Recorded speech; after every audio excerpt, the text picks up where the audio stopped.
প্রিয় শিক্ষার্থী বন্ধুরা, আপনারা কেমন আছেন? আশা করি সবাই ভালো আছেন। আসসালামু আলাইকুম স্যার।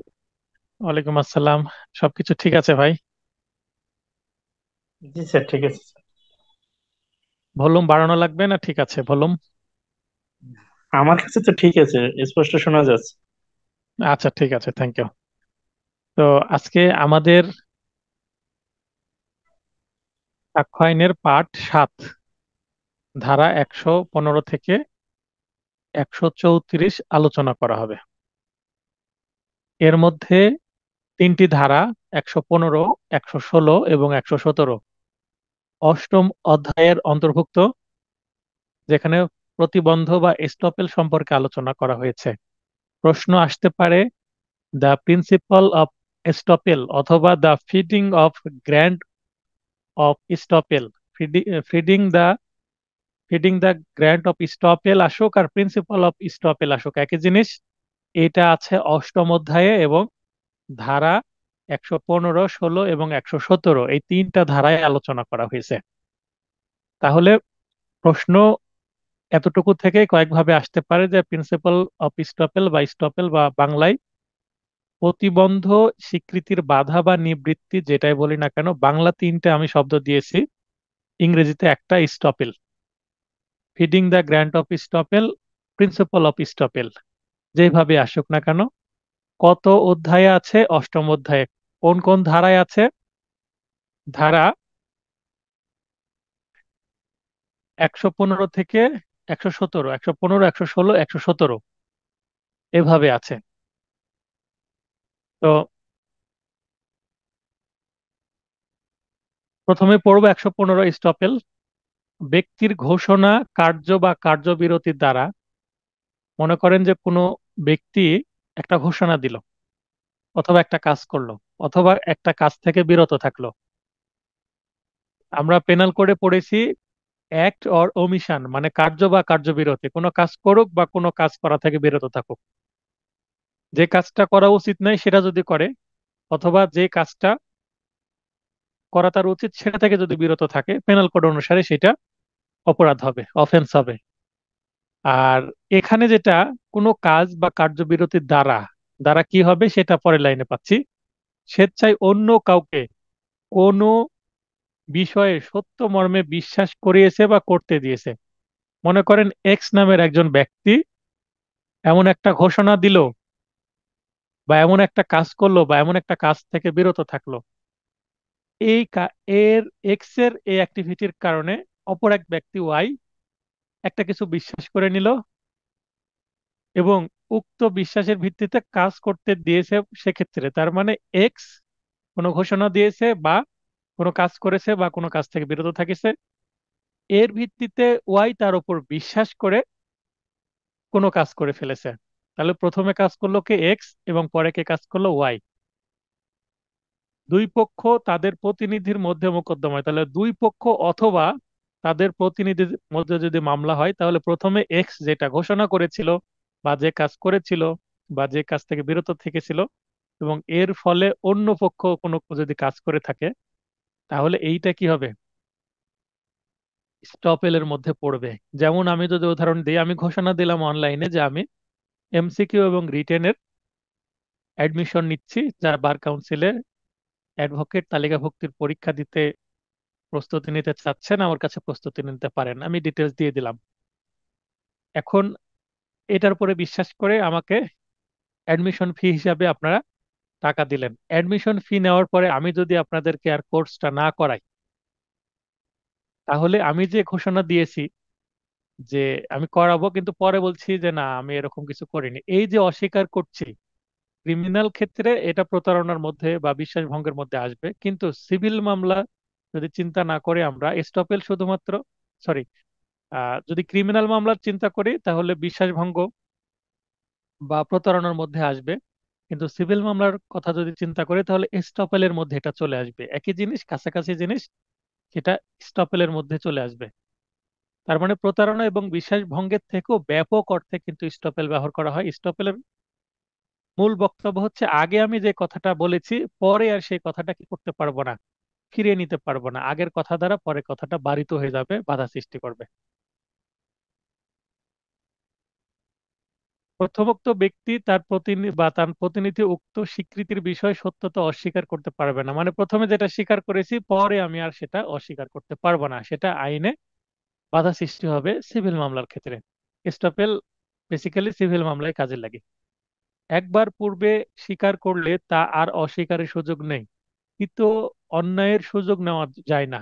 মানে আমি ঘোষণা দিলাম, টাকাও নিলাম, কোর্স করালাম না, তাহলে আমি সুযোগ নিচ্ছি, পরে আর অস্বীকার না আমি তো এই ধরনের কোনো ঘোষণা দিইনি, এটা করা যাবে না। এটা করলে কি হবে, আমি স্টপেলের মধ্যে পড়ে যাব, তখন আমার বিরুদ্ধে যারা টাকা দিয়েছে তারা মামলা করে সে টাকাটা তুলে নিতে পারবে বা আমাকে বাধ্য করতে পারবে কোর্সটা অফার করতে।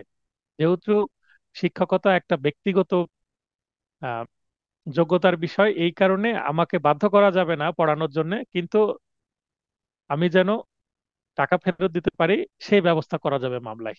আমাকে দিয়ে উদাহরণ দিলাম, আশা করি বিষয়টা ক্লিয়ার হচ্ছে। আমি না, আপনারাও সেটা।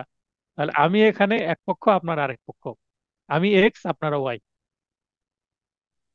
সুবিধা গ্রহণ করে দায়িত্ব অস্বীকার করা যায় না। এই যে আমি টাকা নিচ্ছি আপনাদের থেকে, সুবিধা গ্রহণ করলাম, তো আমার যে দায়িত্ব আপনাদের পড়ানো, আপনাদের ঠিকভাবে প্রস্তুতিটা গ্রহণ করানো, এটসেট্রা এটসেট্রা, যা যা করলে আপনারা পাশ করবেন, ক্যারিয়ারটা আপনাদের হবে, তো সেগুলো কিন্তু আমি অস্বীকার করতে পারবো না বা দায়িত্ব এড়িয়ে যেতে পারবো না। প্রতারণা নাও থাকতে পারে এখানে, দেখবেন ক্রিমিনাল মামলার ক্ষেত্রে প্রতারণা মাস্ট, কিন্তু সিভিল মামলার ক্ষেত্রে বা স্টপেল হওয়ার ক্ষেত্রে প্রতারণা মাস্ট না, আবশ্যক না। প্রতারণা না করেও স্টপেল হতে পারে। উদাহরণস্বরূপ যদি বলি, মনে করেন যে আমার বাবার সম্পত্তি আছে, আমার নামে নাই, আমরা কয়েক ভাই।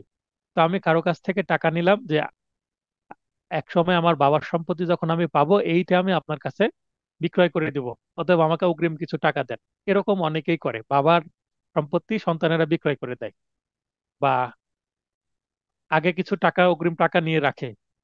তো যখন 2 বছর 3 বছর 5 বছর পর ওই সম্পত্তিটা যখন নিজের নামে আসে, তখন বলে যখন আমি চুক্তি করেছিলাম, দিতে চেয়েছিলাম, তখন তো আমার নামে সম্পত্তি ছিল না, এখন আমার নামে হয়েছে, তার মানে ওই সময় যে চুক্তি করেছিলাম সম্পত্তি দেওয়ার কথা বলে, সে চুক্তিটা কি কার্যকর না। এই কথা বলা যাবে না, তাহলে কি হয়ে যাবে, স্টপেল হয়ে যাবে। আগে দিতে চেয়েছি তার মানে আমাকে বর্তমানেও দিতে হবে।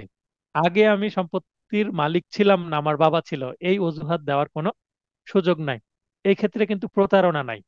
জাস্ট প্রথমে আমি সম্পত্তির মালিক ছিলাম না, পরে থাকার পরে আমি জাস্ট দায়িত্ব এড়ানোর চেষ্টা করছি, এখানে কোনো প্রতারণা নেই। শুধু স্টপেল কাজ করবে এখানে, প্রতারণা থাকা আবশ্যক নাই। প্রতিবন্ধ অধিকার সৃষ্টি করে না বা মোকদ্দমার কারণও হয় না। কোনো প্রতিবন্ধ যদি হয় তাহলে এইটা কোনো অধিকার সৃষ্টি করে না বা মোকদ্দমার কারণও হয় না।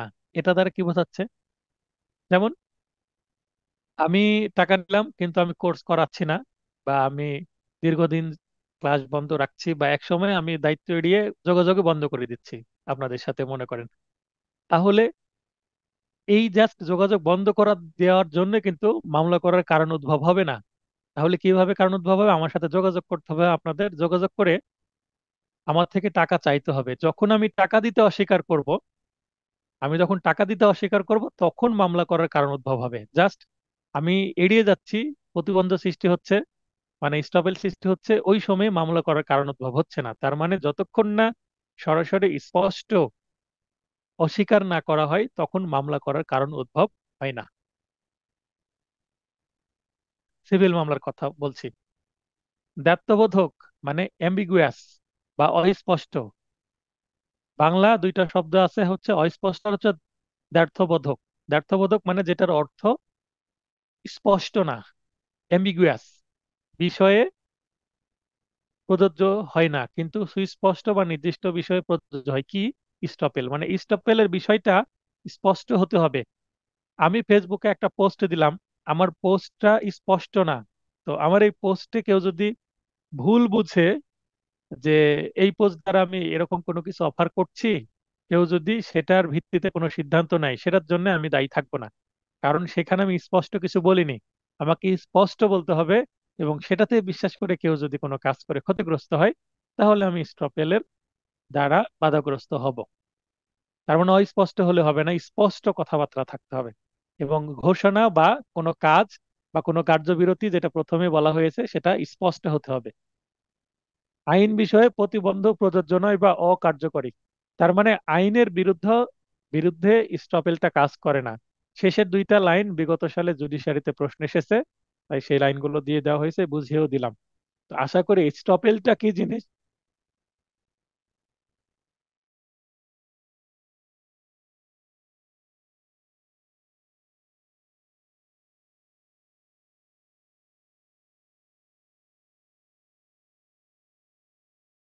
দুঃখিত। তো আশা করি স্টপেলটা কি বিষয়, এর কনসেপ্টটা কি, এর ধারণাটা কি, স্টপেল দ্বারা কি বোঝানো হচ্ছে সেটা বুঝতে পেরেছেন। এমসিকিউ এর জন্য এতটুকু এনাফ। রিটেনে যদি স্টপেলের উপর প্রশ্ন থাকে তাহলে রিটেনে একটু বিস্তারিত আছে। তারপরও আপনারা চাইলে কোনো গাইড বা মূল বইয়ে স্টপেল বিষয়ে আরো দীর্ঘ আলোচনা আছে, কেস রেফারেন্স আছে। কেস ল 10-12টা যদি পড়েন, কেস রেফারেন্স যদি হাইকোর্টের বা বিদেশি আদালতের যদি রায় পড়েন বা অ্যাপিলেট ডিভিশনের রায় পড়েন, তাহলে একটা বিষয়ের কনসেপ্ট কিন্তু আরো ক্লিয়ার হয়। তাহলে স্টপেল বিষয়ে যে বিগত কেস রেফারেন্স গুলো আছে সেগুলো আপনারা একটু দেখে নেবেন, যদি মূল বই কালেকশনে থাকে। একটু মোটা বইয়ে রেফারেন্স গুলো থাকে, বিআর অ্যাক্টে রেফারেন্স থাকে না, ছোট ছোট চিকন বইয়ে রেফারেন্স থাকে না, কেস ল থাকে না। তো আশা করি এই স্টপেলের জন্য এমসিকিউ এতটুকু এনাফ। এরপরে আমরা চলে যাব 116, দখলকারী অর্থাৎ সত্ত্ববান যিনি, দখলকারীর অনুমতি ক্রমে ব্যবহারকারী বা প্রজার প্রতিবন্ধ স্বকার্যজনিত বাধা। যেমন আমি একটা ফ্ল্যাটে বসবাস করছি, এই ফ্ল্যাটের মালিক আমি না, এই ফ্ল্যাটের মালিক হচ্ছে, এই ফ্ল্যাটে যার কেনা আছে তিনি। আমি এই ফ্ল্যাটে একটা নির্দিষ্ট মাসিক ভাড়ার চুক্তিতে এই ফ্ল্যাটটাতে কি করছি, ব্যবহার করছি। তাহলে তার সাথে আমার লিখিত হোক অলিখিত হোক, অনেক সময় লিখিত চুক্তি হয়।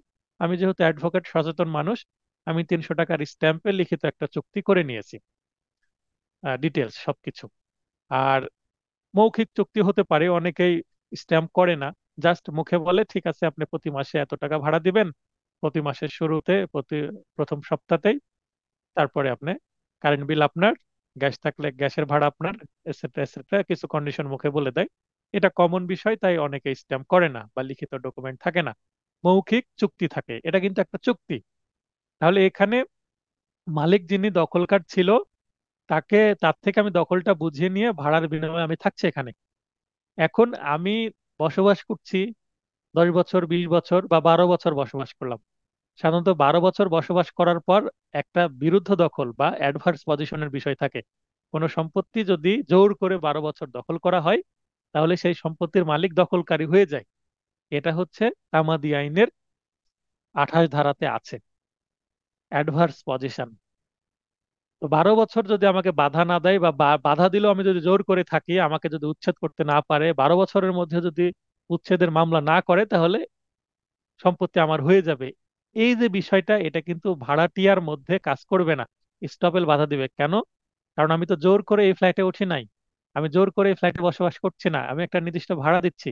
নির্দিষ্ট ভাড়া দিচ্ছি, এটার অর্থ হচ্ছে আমি মালিকের যে মালিকানা বা টাইটেল বা ওনারশিপ, সেটা মেনে নিয়েই তো ভাড়া দিচ্ছি। আমি তাকে ভাড়া দিচ্ছি মানে সে মালিক, এটা স্বীকার করে নিচ্ছি। এই কারণে 12 বছর পার হওয়ার পর আমি বলতে পারবো না এই ফ্ল্যাট আমি 12 বছর দখল করেছি, এখন এই ফ্ল্যাটের মালিক আমি। কারণ আমি প্রথমে স্বীকার করে নিয়েছি যে you are the owner and I am your ভাড়াটিয়া, মানে টিনেন্ট। ভাড়াটার ইংরেজি হচ্ছে টিনেন্ট। তো ভাড়াটিয়া বা ব্যবহারকারীর তার স্থলবর্তী প্রতিনিধি, তার মানে আমি বা আমার যারা প্রতিনিধি আছে, আমার লিগ্যাল প্রতিনিধি থাকতে পারে, বা আমার বংশগত প্রতিনিধি, আমার সন্তান, স্ত্রী, সন্তান থাকতে পারে, বা আমার লিগ্যাল যে প্রতিনিধি, আমি যদি কাউকে পাওয়ার অফ অ্যাটর্নি দিয়ে, পাওয়ার অফ অ্যাটর্নির মাধ্যমে কিন্তু লিগ্যাল প্রতিনিধি তৈরি হয় বা আইনগত প্রতিনিধি তৈরি হয়, লিগ্যাল রিপ্রেজেন্টেটিভ তৈরি হয়। তো আমি বা আমার পক্ষে কেউ যদি দাবি করে এই ফ্ল্যাটের মালিকের কাছে যে 12 বছরের বেশি সময় তো আমরা এটা দখল করছি, ভোগ দখল করছি, অতএব এটার মালিক আমরা, এটা এই স্টপেল 116 ধারা এসে বাধা দিবে।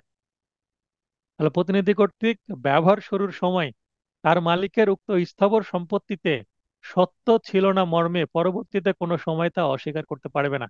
তার মানে যখন উঠেছি তখন যে তার শর্ত ছিল না, জোর করে উঠেছি এ কথা বলার সুযোগ নাই। তার মানে পূর্বে শর্ত ছিল না, যেই সময় এখানে আমি উঠেছি তখন তো অনুমতি নিয়ে উঠেছি, না হলে কি কারো ফ্লাইটে কেউ জোর করে ঢুকতে দিবে? দিবে না। তো ফ্লাইটের যা বা ভাড়াটিয়া কোনো বিষয়, এটা শুধুমাত্র আবাসিক না, যদি বিজনেস স্পেস হয়, বাণিজ্যিক স্থান হয়, কোনো দোকানপাট, হোটেল, এই ক্ষেত্রেও কিন্তু প্রযোজ্য। ব্যবসা করার জন্য আমি একটা জায়গা ভাড়া নিলাম, নেওয়ার পরে 12 বছর সেটা ভোগ দখল করার পর যদি দাবি করি এটা আমার, মালিকের না, তাহলে কিন্তু হবে না। 116 ধারা স্টপেল হিসাবে বাধা দিবে। তার মানে 115 ধারাটা, 116 ধারাটা একই, কিন্তু 115 ধারার এক্সটেনশন বলতে পারেন, ব্যাখ্যা বলতে পারেন, বা উদাহরণ বলতে পারেন, যে বিশেষ ক্ষেত্রে 116 ধারা জাস্ট মালিক এবং ভাড়াটিয়ার ক্ষেত্রে 116 ধারাটা স্পেশালি প্রযোজ্য। ধারাটির উদ্দেশ্য প্রতারণামূলকভাবে দখলমূলে স্থাবর সম্পত্তিতে সত্ত্ব অর্জনকে বাধাগ্রস্ত করা। মানে আমি যদি এখানে প্রবেশ করে প্রতারণামূলকভাবে 12 বছর পর মামলা করে তাকে যদি সরিয়ে দিই, তো এইভাবে আমি, আদালত আমার পক্ষে কাজ করবে না। কারণ আদালত দেখবে যে আমি ভাড়াটে হিসাবে ঢুকেছি, বা আশেপাশের যারা ফ্ল্যাটের মালিক বা আশেপাশের যাদের বাড়ি আছে তারা তো সাক্ষী দিবে যে না, ইনি ভাড়াটে হিসেবে ঢুকে এই ফ্ল্যাটটা হস্তগত করার অন্যায় চেষ্টা করছে। আশা করি বুঝতে পেরেছেন, 116 মানে ভাড়াটিয়া মালিকের মধ্যে মালিকের যে সুরক্ষা সেটা। 116 ধারা থেকে টেকনিক্যাল প্রশ্ন আসতে পারে, নোট করে নেন, যেটা নোটে উল্লেখ নাই, যে কোনো মানে ফ্ল্যাট বা বাড়ি বা কোনো স্থাবর সম্পত্তি এর রক্ষা কবচ বা প্রতিবন্ধ জনিত বা স্টবল জনিত রক্ষা কবচ কোন ধারায় আছে? সেটা 116 ধারায়। তার মানে ভাড়াটিয়ার রক্ষা কবচ হচ্ছে 116 ধারা। সরি, মালিকের রক্ষা কবচ হচ্ছে 116 ধারা, যেটা ভাড়াটিয়ার বিরুদ্ধে যায়। 117, বিনিময় পত্র, বরাত চিঠি, একই জিনিস। বিল অফ এক্সচেঞ্জ যেটাকে বলা হয়, এখন বর্তমানে বিল অফ এক্সচেঞ্জ খুব কম ব্যবহার করা হয়, চেক চলে আসছে। ব্যাংকিং সিস্টেমটা অনেক ইস্টাবলিশ করেছে, অনেক ব্যাংক হয়ে গেছে, সরকারি বেসরকারি, তফসিল নন তফসিলি অনেক ব্যাংক। এই কারণে আরো ব্যাংকের বাইরেও আর্থিক প্রতিষ্ঠান আছে, এনজিও আছে। তো এই কারণে এখন চেকের, ব্যাংক চেক ইস্যু করে, এখন চেকও তো চলে যাচ্ছে। আর চলে আসছে কি ডেবিট কার্ড, ক্রেডিট কার্ড, কার্ডেই লেনদেন বেশি হয়। আরো তো আছে মোবাইল ব্যাংকিং, বিকাশ, রকেট, নগদ, এগুলো ক্যাশলেস। তো এই কারণে বিল অফ এক্সচেঞ্জ খুব কম হয়। তো স্বীকৃতিদাতা, তাহলে এটা চেকের মতো আমরা বলতে পারবো, বা গচ্ছিত গ্রহীতা বা জামানত গ্রহীতা ও অনুমতিক্রমে ব্যবহারকারীর প্রতিবন্ধ আছে হচ্ছে 117 ধারায়। জাস্ট এতটুকু মনে রাখলেই হবে। তাহলে 115-তে কনসেপ্ট বোঝানো হলো, প্রিন্সিপাল অফ স্টপেলের। 116-তে হচ্ছে মালিক ভাড়াটিয়ার মধ্যে গ্যাঞ্জাম হলে মালিককে সুরক্ষা প্রদান করবে 116 ধারা। 117 ধারা হচ্ছে বিল অফ এক্সচেঞ্জ সংক্রান্ত, যদি কোনো সমস্যা হয় সেই বিষয়ে ব্যবহারকারী যে প্রতিবন্ধ, সেইটা আছে 117 ধারায়। এরপরে আমরা চলে যাচ্ছি খুবই গুরুত্বপূর্ণ একটি অধ্যায়, নবম অধ্যায়, ধারা 118 থেকে 134। 118 থেকে শুরু করে 134, সবগুলো সেকশন মিলেই হচ্ছে সাক্ষীর যোগ্যতা। শুনে বোঝা যাচ্ছে কারা কারা সাক্ষী হতে পারবে। অ্যাডভোকেট এর যোগ্যতা বা অ্যাডভোকেট হওয়ার যোগ্যতা যেমন বার কাউন্সিল অর্ডারের 27 অনুচ্ছেদে আছে, আর্টিকেলে।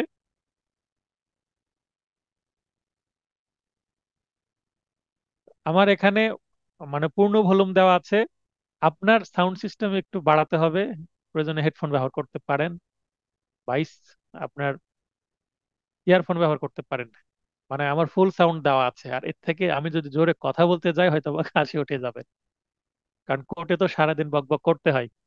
একটু কষ্ট করে শোনার চেষ্টা করবেন। তারপর আমি ভিডিও যখন দিয়ে দিই তখন একটু সাউন্ড বাড়িয়ে দিই। তো সবাইকে আমি বলবো যে একটা করে ইয়ারফোন নিয়ে নেবেন বা হেডফোন নিয়ে নেবেন।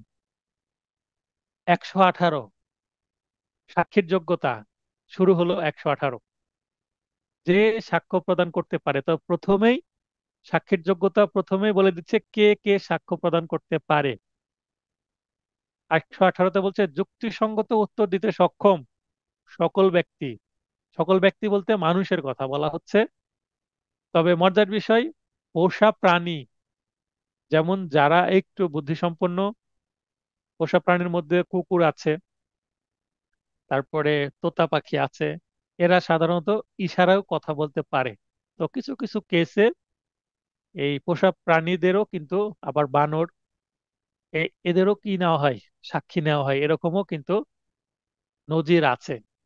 তো মূলত 118 ধারায় শুধুমাত্র মানুষ যারা, তাদেরকেই পারমিশন দেওয়া হয় আদালতে সাক্ষী হিসাবে কথা বলার। স্পেশাল ক্ষেত্রে কোনো প্রাণীকে আদালতে সাক্ষী হিসাবে গণ্য করবে কিনা মামলার পরিস্থিতি ভেদে আদালত সিদ্ধান্ত নিতে পারে। অল্প বয়স্ক শিশু, মানে শিশুর বয়স 2 বছর, 3 বছর, 5 বছর, উল্লেখ করা নাই। 1 বছরের শিশুকে যদি জিজ্ঞাসা করা হয়, এটা কি তোমার মা, সে তো বলবে হ্যাঁ, মাথা অন্তত ঝোঁকাবে।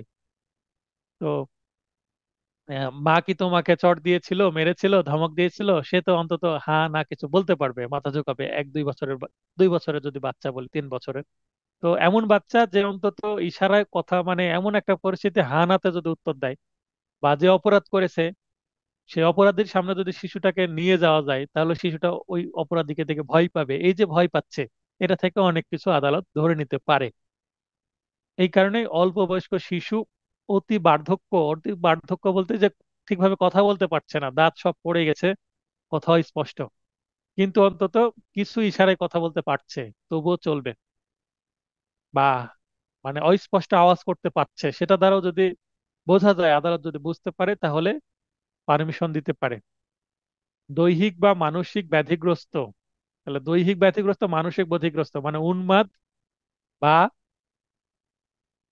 যে জড়বুদ্ধি, এরকম ব্যক্তিও ক্ষেত্র বিশেষে সাক্ষী হতে পারে। ব্যক্তিও সাক্ষী হতে পারে যদি প্রশ্নের অর্থ বোঝার বোধ শক্তি থাকে। তাহলে এইটা হচ্ছে সবচেয়ে ভ্যালিড পয়েন্ট, যে অল্প বয়সী শিশু হোক বা অতি বয়সী বার্ধক্য বার্ধক্য ব্যক্তি হোক, মানসিক সমস্যা থাকুক বা প্যারালাইজড কোনো শারীরিক প্রতিবন্ধী ব্যক্তি হোক না কেন, যদি প্রশ্ন বোঝার তার বোধ শক্তি থাকে, যে হ্যাঁ কি বলছে উকিল সাহেব, যে রায় কি বলছে সেই প্রশ্ন বোঝে, বা ম্যাজিস্ট্রেট বা জজ সাহেব যিনি বিচার করছেন, বিচারক বা আইনজীবী কি বলছেন সেটা বুঝে তিনি উত্তর করতে যদি পারেন, ইশারায় হোক বা মুখের মাধ্যমে হোক বা লিখে, তাহলে তার সাক্ষ্য গ্রহণ করা হবে। তার মানে সে সাক্ষী হিসাবে ইলিজেবল বা যোগ্য। 118 কিন্তু ব্যাপক অর্থে ব্যবহার করা হয়েছে, এটা রেডিয়াস অনেক বড়। 119 বিশেষ ক্ষেত্রে ব্যবহার করা হয়েছে। বোবা সাক্ষী বা ডাম্প উইটনেস, যিনি বোবা সাধারণত তিনি শুনতেও পান না, আবার কথাও বলতে পান না। কারণ শুনতে পারেন না বলে কিন্তু বোবা। অনেক সময় কিছু কিছু ক্ষেত্রে যে শুনতে পায় কিন্তু বলতে পারে না, কিন্তু জন্মগতভাবে যে শুনতে পাবে না সে কিন্তু বলতেও পারবে না। কারণ কান দিয়ে না শুনলে তো ভাষা শিখতে পারবে না, বলতেও পারবে না। এই কারণে যে শুনতে পায় না ছোটবেলা থেকে জন্মগতভাবে, বা জন্মের কিছুদিন, 2 বছরের মধ্যে যদি কানে সমস্যা হয়, সে কিন্তু মুখে কথাও বলতে পারবে না, কারণ ভাষা সে শিখতে পারবে না। আবার অনেকে হয় শুনতে পায়, পরবর্তীতে হয়তোবা কণ্ঠে বা জিহ্বায় সমস্যা হয়েছে, এই কারণে সে আর কথা বলতে পারে না। তো বোবা সাক্ষী বা ডাম্ব উইটনেস লিখে বা ইশারার মাধ্যমে বোঝাতে পারলে তা প্রকাশ্য আদালতে হতে হবে। তাহলে আদালতে দাঁড়িয়ে, উইটনেস বক্সে দাঁড়িয়ে যদি কোনো বোবা কোনো কিছু লিখে, প্রশ্ন করা হলো কে খুন করেছে আপনি কি দেখেছেন, তখন সে লিখে দিচ্ছে অমুক, নাম লিখে দিচ্ছে, যে শো করছে। বা এখানে আদালতে যে উপস্থিত আছে 5 জন, এর মধ্যে কে চুরি করেছে বা কে আপনার বাবাকে আঘাত করেছে সেটা কি আপনি দেখেছেন? তা হ্যাঁ, মাথা নড়াচ্ছে, হ্যাঁ। কে বলেন তো, তখন আঙ্গুল দেখায় দিচ্ছে। তখন হয়তো উইটনেস বক্স থেকে নিয়ে এসে আসামির কাঠগড়ার সামনে নিয়ে আসছে, যে দেখাই দেন কে, তখন কাছ থেকে দেখাই দিচ্ছে এই ব্যক্তি, মানে মিস্টার অমুক। এই যে লিখে বা ইশারায়, কোনো কাগজে লিখে বা চক ডাস্টার থাকতে পারে, ছোট স্লেটে লিখে দিতে পারে। তো প্রকাশ্য আদালতে সেটা হতে হবে উইটনেস বক্সে, যেভাবে সাক্ষী গ্রহণ করা হয়, এবং মৌখিক সাক্ষ্য হিসেবে গণ্য হবে। দেখেন, প্রশ্ন আসতে পারে যে একজন বোবা আদালতে লিখিত সাক্ষী প্রদান করলো, সেটা কি লিখিত সাক্ষী হবে না মৌখিক সাক্ষী হবে? সেটা মাস্ট ওরাল এভিডেন্স হবে। যদিও যেহেতু বোবা মুখে বলতে পারছে না, সে লিখে বা ইশারায় কোনো কিছু মানে উত্তর দিচ্ছে, জবাব দিচ্ছে, এই কারণে সে লিখেই দিক আর ইশারাই দিক, এটা আদালতে সরাসরি লাইভ হচ্ছে, এই কারণে সেটাকে ওরাল এভিডেন্স বা মৌখিক সাক্ষ্য হিসেবে গণ্য করা হবে।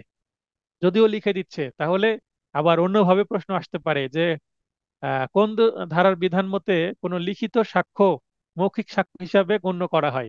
119 বোবা সাক্ষীর লিখিত সাক্ষ্য মৌখিক সাক্ষ্য হিসেবে গণ্য হয়। খুবই কিন্তু ইন্টারেস্টিং পয়েন্ট। বলা যায় না এখান থেকে টেকনিক্যালি প্রশ্ন আসতে পারে, এর আগে এভাবে প্রশ্ন আসেনি, তবে আমার ক্লাস টেস্টে ছিল। 120 স্বামী অথবা স্ত্রী সাক্ষী হিসাবে কি যোগ্য? দেওয়ানি মোকদ্দমায় বা ফৌজদারি মামলায় উভয় ক্ষেত্রে পরস্পরের পক্ষে বা বিরুদ্ধে সাক্ষী হতে পারবে। আজকে একটা মামলায় আজকে একটা মামলায়, পারিবারিক মামলা, দুইজনই ডাক্তার, এমবিবিএস ডাক্তার, আমি বিবাদী পক্ষে আছি। তো বাদী পক্ষের আইনজীবী বাদীকে নিয়ে আসছেন আজকে সাক্ষীর জন্য, উনি সাক্ষী দিলেন। আমি বিবাদী পক্ষের আইনজীবী হিসাবে সেই সাক্ষীকে জেরা করলাম। তো এখানে এই যে স্ত্রী তার স্বামীর বিরুদ্ধে কি দিল, সাক্ষ্য দিল।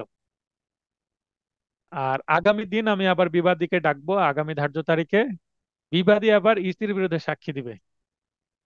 তাহলে 120 ধারা অনুসারে স্বামী পরস্পরের বিরুদ্ধে অথবা পরস্পরের পক্ষে সাক্ষী দিতে পারে। পরস্পরের পক্ষে বলতে, মনে করেন সিভিল মামলায় স্বামী মামলা করলো, আর ওই মামলায় স্বামী বাদী, আর স্ত্রী তার পক্ষে একজন সাক্ষী, বা স্ত্রী মামলা করেছে অন্য কারো বিরুদ্ধে, স্বামী তার পক্ষে একজন সাক্ষী। তার মানে স্বামীকে সাপোর্ট করেও সাক্ষী দেওয়া যাবে, বা স্বামীর বিরুদ্ধেও সাক্ষী দেওয়া যাবে, অথবা স্ত্রীকে সাপোর্ট করে সাক্ষী দেওয়া যাবে, অথবা স্ত্রীর বিরুদ্ধেও সাক্ষী দেওয়া যাবে, কোনো সমস্যা নাই। 121 জজ ও ম্যাজিস্ট্রেটগণ, জজ এবং ম্যাজিস্ট্রেটগণ অর্থাৎ বিচারক ঊর্ধ্বতন আদালতের নির্দেশ ব্যতীত, যেমন চিফ জুডিশিয়াল ম্যাজিস্ট্রেট, তার আন্ডারে কারা কারা থাকে? সিনিয়র জুডিশিয়াল ম্যাজিস্ট্রেট এবং দ্বিতীয় শ্রেণী যারা জুডিশিয়াল ম্যাজিস্ট্রেট থাকে, অর্থাৎ জুডিশিয়াল ম্যাজিস্ট্রেট এবং সিনিয়র জুডিশিয়াল ম্যাজিস্ট্রেট যারা আছে তারা চিফ জুডিশিয়াল ম্যাজিস্ট্রেটের আন্ডারে থাকেন। আবার মেট্রোপলিটন ম্যাজিস্ট্রেট যতগুলো আছেন তারা আবার সিএমএম অর্থাৎ চিফ মেট্রোপলিটন ম্যাজিস্ট্রেটের আন্ডারে থাকেন। তার মানে ম্যাজিস্ট্রেটদের একজন বস থাকেন, আবার এই মেট্রোপলিটন ম্যাজিস্ট্রেটদের বস হচ্ছে সিএমএম, আর জুডিশিয়াল ম্যাজিস্ট্রেটের বস হচ্ছে সিজেএম, চিফ জুডিশিয়াল ম্যাজিস্ট্রেট।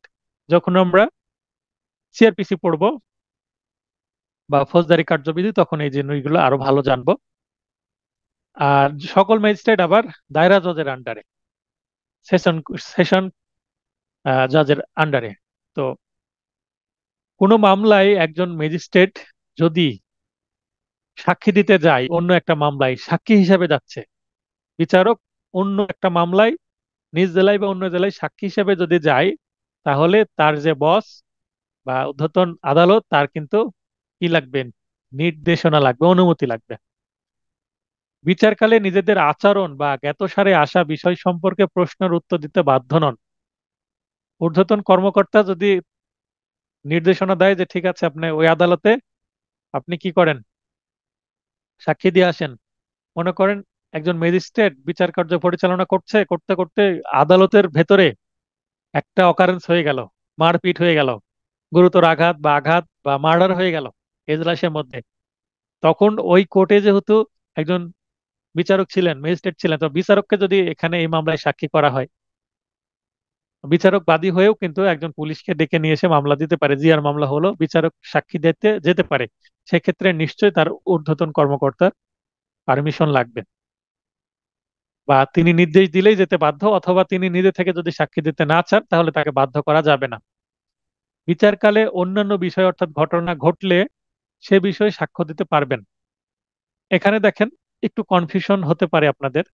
বিচারকালে অন্যান্য বিষয়, বিচারকালে নিজেদের আচরণ বা জ্ঞাতসারে আসা বিষয় সম্পর্কে প্রশ্নের উত্তর দিতে কিন্তু তিনি বাধ্য না।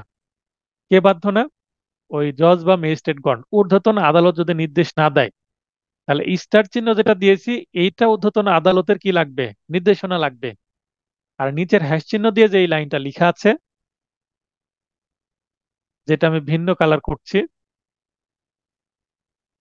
ব্লু কালার করছি, বিচারকালে অন্যান্য বিষয় বা ঘটনা যদি ঘটে সে সম্পর্কে সাক্ষ্য দিতে পারবেন। একটু আগে যেটা আমি বলছিলাম, আদালতে যদি গুরুতর কোনো ঘটনা ঘটে, ঘটনা ঘটলে যে মামলা সম্পর্কে বিচার হচ্ছে এই মামলা ব্যতীত নতুন কোনো যদি ঘটনা ঘটে, তাহলে উনি বসের নির্দেশনা না নিয়েও সাক্ষী হতে পারবেন। কিন্তু মনে করেন একটা পুরাতন মামলা চলছে, এই মামলাতে কোনো কিছু উনি বুঝতে পারলেন, ওই মামলা সম্পর্কে কিন্তু উচ্চ আদালতের নির্দেশনা ছাড়া উনি কি করতে পারবেন না, সাক্ষী দিতে পারবেন না। এটাই বোঝানো হচ্ছে। তার মানে উপরের লাইন নির্দেশনা ছাড়া সম্ভব না, আর নিচের লাইনে নির্দেশনা ছাড়া সম্ভব, যদি জজ বা ম্যাজিস্ট্রেট নিজে থেকে যান। এরপর 122, বিবাহ বলবৎ থাকাকালে যোগাযোগ। এই যে 120-এর পরেই বিবাহ বলবৎ থাকাকালে যোগাযোগ, এটা 121-এ থাকা উচিত ছিল। কারণ স্বামী স্ত্রী 120-এ আছে, আবার 122-এ দিল, 121-এ থাকলে কাছাকাছি থাকতো, সুবিধা হতো। যাই হোক, যেভাবে আছে 122-ও স্বামী স্ত্রী সংক্রান্ত বিষয়।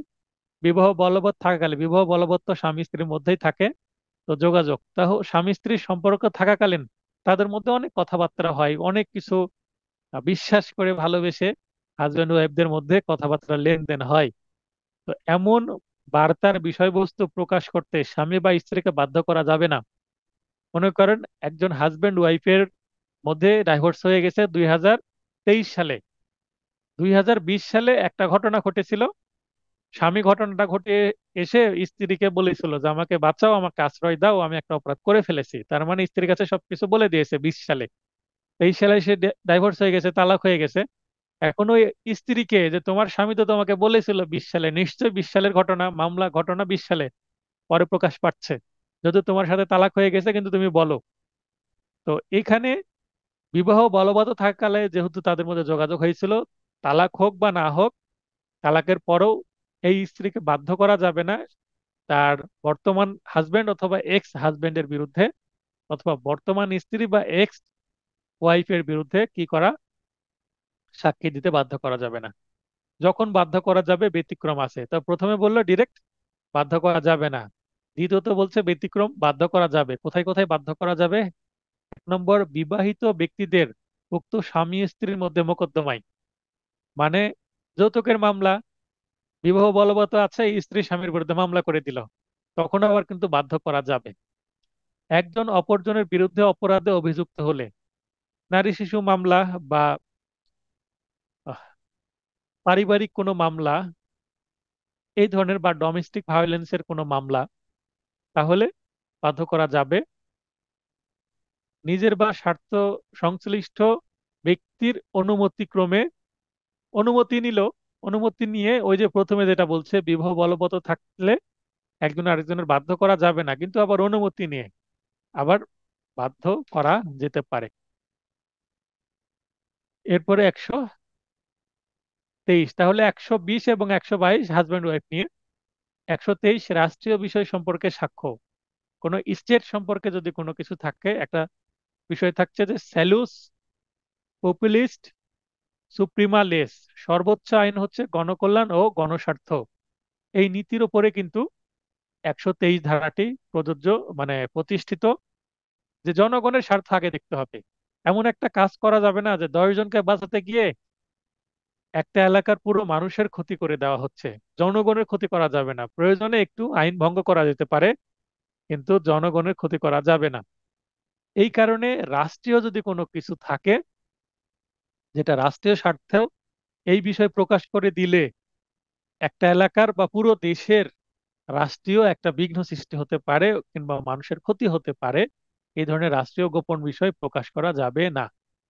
অপ্রকাশিত সরকারি দলিল হতে প্রাপ্ত তথ্যের বিষয়, একটা গেজেট প্রকাশ হয়নি বা একটা কিছু প্রকাশ করবে সরকার, একটা আদমশুমারি রিপোর্ট প্রকাশ হয়নি, এটসেট্রা এটসেট্রা, সরকারি কোনো প্রকাশনা থেকে কোনো কিছু প্রকাশ হবে এক এক দুই বছরের মধ্যে বা এক দুই মাসের মধ্যে বা এক দুই দিন পরে, তার কিছুদিন আগেই, অল্প দিন আগেই সেটা সম্পর্কে অপ্রকাশিত গোপন বিষয় সম্পর্কে কেউ প্রকাশ করে দিল তথ্য, তো এই তথ্যটা প্রকাশ করা যাবে না আদালতে।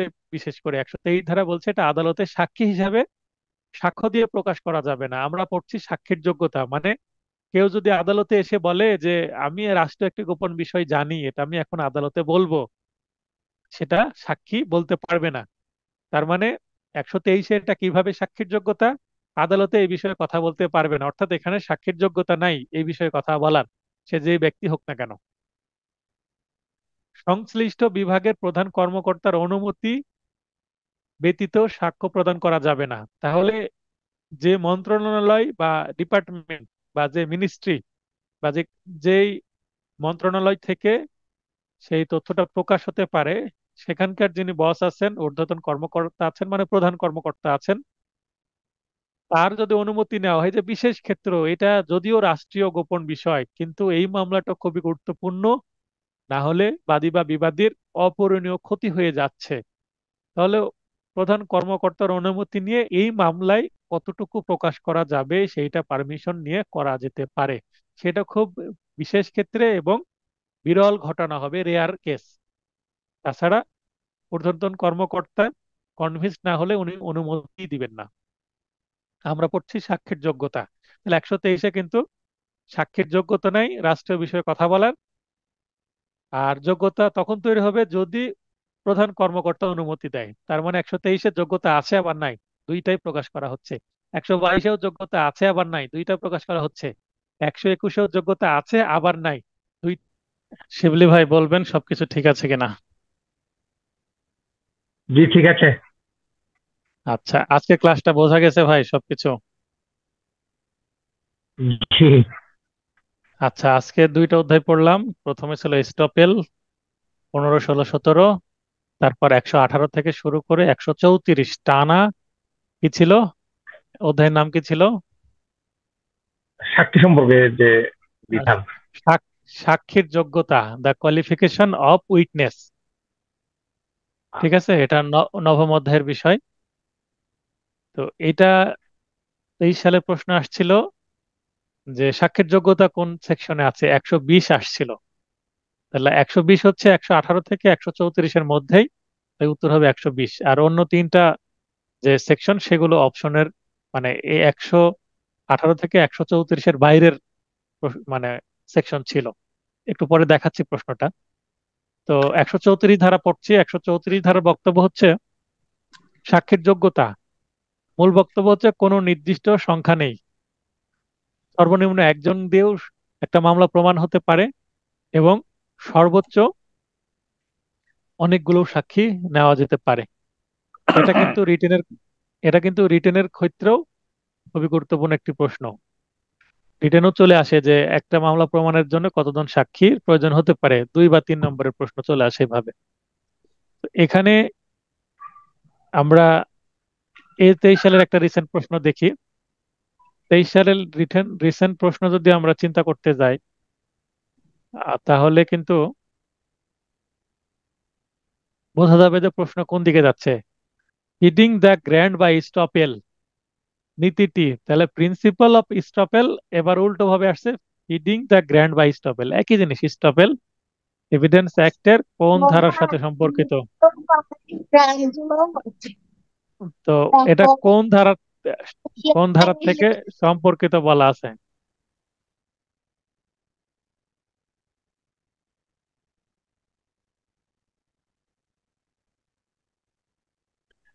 আর যেহেতু আপনারা নিজেদের মানে মিউট আনমিউট করে ফেলছেন, কথা চলে আসছিল, সবাইকে আবার মিউট করে দিলাম। তো যেটা বলছি যে এটা কোন সেকশন আছে, 115, কিন্তু ডিরেক্ট স্টপেল বলেনি।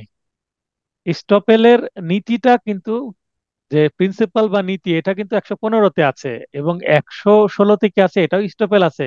তো এখানে নীতি না, এটা কিন্তু একটা উদাহরণ বা বর্ধিত একটা অংশ, কি এক্সটেনশন একটা অংশ, মালিক এবং ভাড়াটিয়া। এবং 116 গেল, 117-তে হচ্ছে বিল অফ এক্সচেঞ্জ সম্পর্কে, এটাও স্টপেল।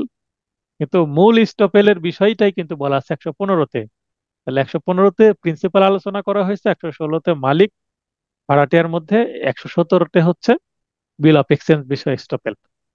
তো এখানে 115 হবে, 117 হবে না। উত্তর গ 115।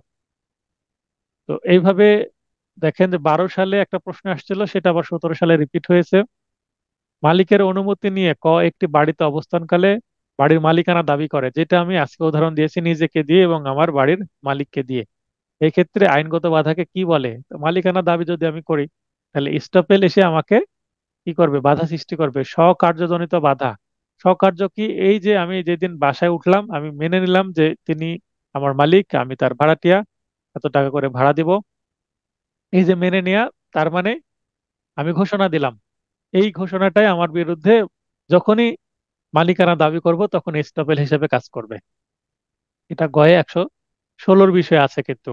এটা 16, যেহেতু মালিক ভাড়াটিয়া তাই।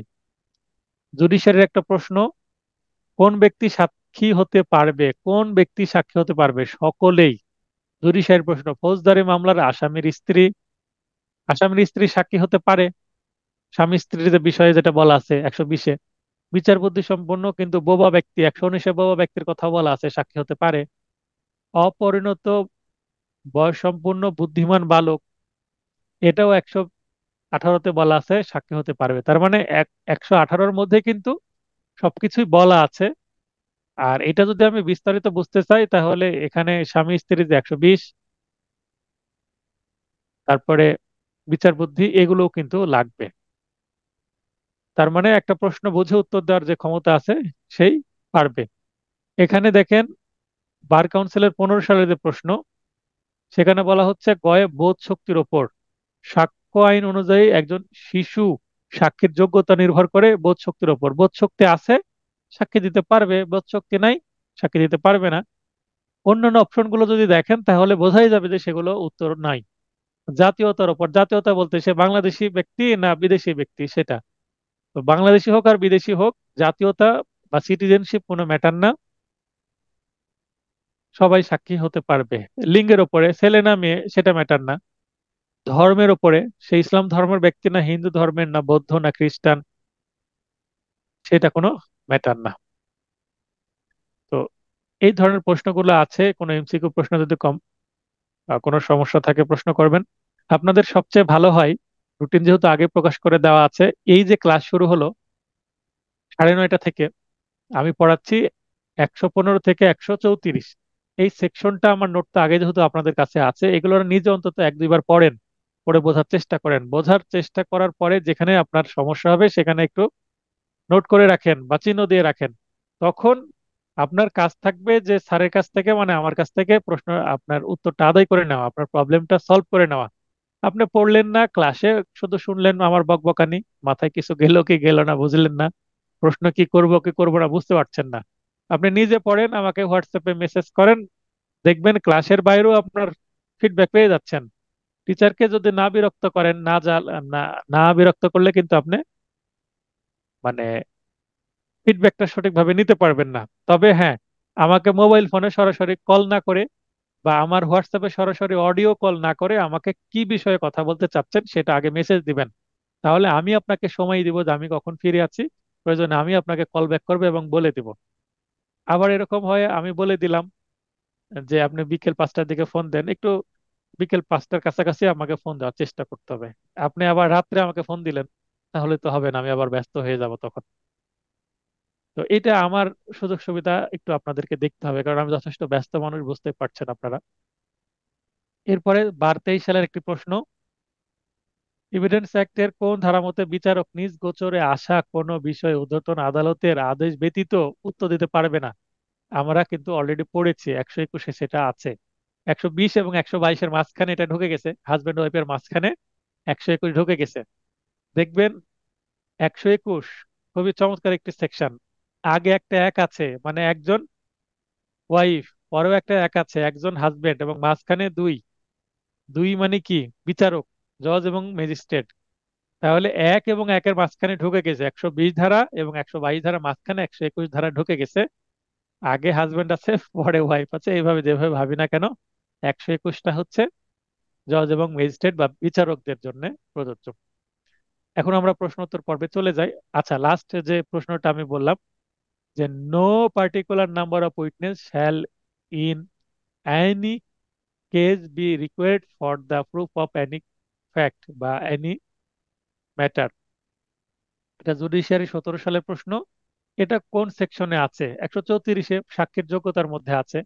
আবার জুডিশিয়ারিতে 14 এবং 15-তে একই প্রশ্ন রিপিট হয়েছে 134 থেকে, কি নির্দিষ্ট সংখ্যক নহে একটি দেওয়ানি মামলায় কোনো ঘটনা প্রমাণের জন্য সর্বনিম্ন কজন সাক্ষীর প্রয়োজন? নির্দিষ্ট সংখ্যক সাক্ষীর প্রয়োজন হয় না, বা নো পার্টিকুলার নাম্বার। নির্দিষ্ট সংখ্যক নহে এর যদি আমরা ইংলিশ করি, ইংলিশ হয় নো পার্টিকুলার নাম্বার। তাহলে নির্দিষ্ট সংখ্যক নহে নো পার্টিকুলার নাম্বার একই অর্থ বাংলা এবং ইংলিশ। এটা 134-এর মূল বক্তব্য। এবার প্রশ্নোত্তর পর্বে চলে যাচ্ছি। কার কি সমস্যা হাত উত্তোলন করে লাইনে আসবেন, অথবা আমি সকলকে লাইনে আসার পারমিশন।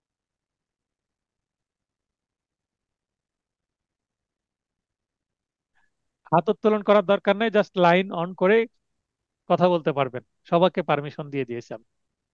মিলন ভাই কথা বলেন। আসসালামু আলাইকুম স্যার। হ্যাঁ, ওয়ালাইকুম আসসালাম। ভাই কেমন আছেন? স্যার ভালো আছি স্যার, কিন্তু স্যার দুঃখিত আমি আজকে ক্লাসটা ঠিক মতো করতে পারিনি, আমার ওয়াইফাই লাইনে খুব ডিস্টার্ব দিচ্ছে স্যার। আপনি রেকর্ডিং ক্লাসটা দেখে নেবেন। রেকর্ডিং ক্লাসটা সকালে চলে আসবে 10টার মধ্যেই। স্যার স্যার যদি একটু 128 ধারাটা একটু বলতেন তাহলে একটু খুব সুবিধা হতো, 128 ধারাটা যদি একটু রিপিট করতেন। 128-এ কি আপনার প্রবলেম হয়েছে, তাই তো? জি জি স্যার, ওইটা আমার একটু অসুবিধা হচ্ছে।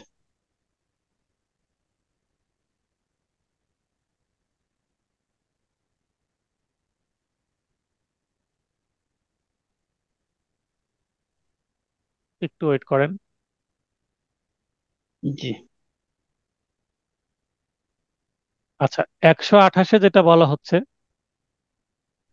যে স্বেচ্ছায় সাক্ষ্য প্রদানের কারণে সুবিধা পরিত্যক্ত হয় না। 126-এর এইটা হচ্ছে ব্যতিক্রম। 126-এর ব্যতিক্রম। কোনো পক্ষ স্বেচ্ছায় সাক্ষ্য দিলে তার উকিল 126 ধারার দায় হতে মুক্ত পায় না। মনে করেন রহিমের পক্ষে আমি একটা মামলায় ওকালতি করেছি। রহিম তার গোপন বিষয় নিজেই প্রকাশ করে দিয়েছে। এখন আমি এটা ভেবে নিতে পারবো না যে রহিম নিজে গোপন বিষয় তো প্রকাশ করে দিল, অতএব 126 ধারার বিধানে যে তার গোপন বিষয় আমি প্রকাশ করতে যে আমার বাধা ছিল, একশো হুম, ছাব্বিশ ধারা আমাকে বাধা দিচ্ছিল গোপন বিষয় প্রকাশ করবেন না।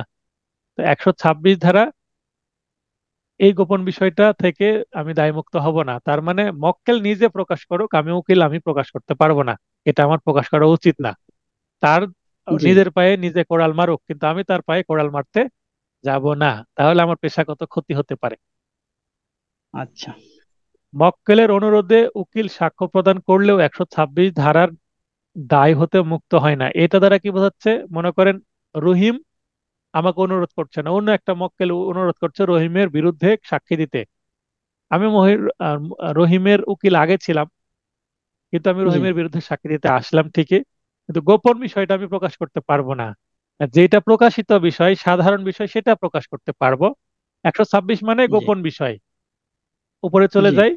পেশা সম্পর্কিত যোগাযোগ উকিল মক্কেলদের মধ্যে যে গোপন বিষয়, সেটা যেমন সাবেক মক্কেলের গোপনীয়তা রক্ষা করতে হবে। এখানে দেখেন বলা আছে সাবেক মক্কেলের জি গোপনীয়তা রক্ষা করতে হবে 126 ধারা। তার মানে মক্কেল নিজে হুম, বলুক বা মক্কেলের বিরুদ্ধে অন্য মক্কেলের অনুরোধে আমি সাক্ষী দিই, বা ওই মক্কেলের আহ, অনুরোধে যদি আমি সাক্ষী দিতে আসি, তারপরেও আমি 126 ধারার দায় মুক্ত হতে পারবো না। মানে গোপন বিষয় আমাকে গোপন রাখতেই হবে। এটা হচ্ছে মূল বক্তব্য। জি ঠিক আছে? এই সেন্সটা মনে রেখে একটু ভিডিওটা দেখবেন। আর প্রয়োজনে মূল বই থেকে 128 ধারাটা ইলাবোরেট আছে, ইংলিশ এবং বাংলাটা একবার পড়ে নেবেন। বুঝতে না পারলে আমাকে মেসেজ করবেন, আমি আলাদা আপনাকে সময় দিয়ে বুঝিয়ে দেব। ঠিক আছে? জি জি স্যার। আর কোনো সমস্যা আছে আপনার? স্যার, আর সমস্যা নেই, ওই জায়গায় একটু সমস্যা হচ্ছিল, তো মোটামুটি এবার ক্লিয়ার হয়েছে কনসেপ্টটা। আচ্ছা, আপনাকে আমি একটু ক্লিয়ার। বলি। M G sir. এমসিকিউ প্রশ্নের যে ওই মার্কশিটে কখনো বাংলায় রোল নাম্বার লেখা যাবে না। আমি আপনাদের কখনো বাংলা রোল নাম্বার দিই না, ইংলিশ রোল নাম্বার দিই। আপনার ইংলিশে পূরণ করে ইংলিশে বৃত্ত ভরাট করতে হবে। আমার রোল নম্বরের যে বৃত্তগুলো আছে সেখানে কোনো জি বাংলা লেখা নাই। আছে কি? এবং আপনি যে না। বার কাউন্সিল মূল পরীক্ষা দিবেন সেখানেও বাংলা লেখার সুযোগ নাই। রোল নম্বর ইংলিশে আপনি লিখবেন, ইংলিশে বৃত্তি পূরণ করবেন। তাই তো, ঠিক বলছি জি তো? জি আচ্ছা, স্যার। এটা স্যার একটু লক্ষ্য আমি তো চাচ্ছি, এটা স্যার আমি এটা তো একটু চাচ্ছি লক্ষ্য রাখবেন। স্যার আমি তো চাচ্ছি আমার এইসব ভুল ত্রুটিগুলো একটু ধরিয়ে দেবেন। আমার নিশ্চয়ই কোনো না কোনো জায়গায় আমার মানে উম, মানে ভুল হচ্ছে, যার কারণে আমার এই সমস্যাটা হয়েছে। আপনি উম, যেহেতু রিটেন ব্যাচে আছেন, রিটেন ব্যাচে আপনার কিছু ভুল চোখে পড়ছে। আগামী জি শুক্রবারে রিটেন ব্যাচের পেনাল কোডের যখন ক্লাস শেষ হয়ে যাবে, শুধু আপনাকে না, প্রত্যেককে 10-15 মিনিটের আলাদা single single zoom meeting class হবে।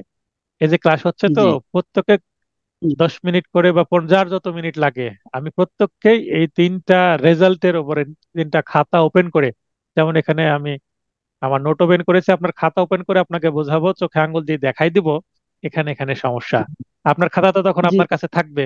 এটার জি লাইভ ক্লাসেই হবে, কিন্তু ভিডিও রেকর্ডিং পাবেন না। জি আপনাকে ক্লাসে ওই নোটে দাগাই নিতে হবে যে কোথায় কোথায় সমস্যা। আপনি লাল কালি কালো কালি নিয়ে বসবেন, যেখানে সেখানে জি সমস্যা গোল করে লাল কালি দিয়ে দিবেন। ঠিক জি আছে? স্যার জি স্যার। আমি তো আমারও এই মনে হচ্ছে যে আমার কোনো জায়গায় হলো কোনো না কোনো সমস্যা আমি করে আসতেছি, যার কারণে হলো এই সমস্যা আছে, মানে এটা ক্যাটাগরিতে এটা কোনো আপনি জায়গায় ঠিক, আমি। আপনি আমার আমার ক্লাসে আসছেন মানে ফিডব্যাক পাবেন। অলরেডি আমি 2-3 জনকে এরকম ফিডব্যাক দিয়েছি এবং আমি দিচ্ছি। জি হ্যাঁ, যাদের বেশি তো সমস্যা তাদেরকে অলরেডি দিয়েছি ফিডব্যাক, যাদের অল্প সমস্যা ও, তাদের দিইনি। আগামী রেজাল্ট দেখার পরে, খাতা দেখার পরে 3টা খাতা মিলে ফিডব্যাক দিব। বুঝতে পেরেছেন? জি স্যার। ঠিক আছে। এবার আপনি নিজেকে মিউট করে দেন। শিবলি ভাই, মহিউদ্দিন ভাই লাইনে আসবেন। যে আমার একটা প্রশ্ন ছিল, ওই যে এখানে ওআর শিটে যে রোল নাম্বার দেওয়া হয়, অথবা এখানে যে প্রশ্নোত্তর পর্বে যে ক খ গ ঘ দেওয়া হয়, বা মানুষ হয়তো বাংলায় রোল নম্বর দেওয়া থাকে, সেক্ষেত্রেও কি ইংরেজিতে রোল নম্বর দিতে হবে কিনা? ওএমআর শিটের যে বৃত্তগুলো, সেগুলো যদি 1, 2, 3 বাংলায় লেখা থাকে, আপনার উপরে বাংলায় লিখবেন রোল নম্বর। ওএমআর শিটের বৃত্তগুলো, রোল নম্বরের বৃত্তগুলো যদি 1, 2, 3 এইভাবে থাকে, আপনাকে উপরে ইংলিশে লিখতে হবে। ক্লিয়ার তো এটা? ঠিক আছে। জি। আর আমার ওএমআর আর শিটের আর যেহেতু বৃত্তগুলো ইংলিশে আছে, অতএব আমার ওএমআর শিটের উপরে রোল নম্বরের ঘরে আপনাকে ইংলিশে লিখতে হবে। জি, আর একটা প্রশ্ন ছিল। বলেন। সেটা হচ্ছে, আমাদের যে ওএমআর শিটে যে সিগনেচার করি আমরা, সেটাকে হ্যাঁ, আমি যে আমার যে এনআইডি কার্ডে যে সিগনেচারটা রয়েছে সেটা কি করতে হবে, নাকি আমি ইন্টিমেশনের সময় যে নাম লিখেছি অথবা সংক্ষেপে নাম লিখেছি সেটা করতে হবে?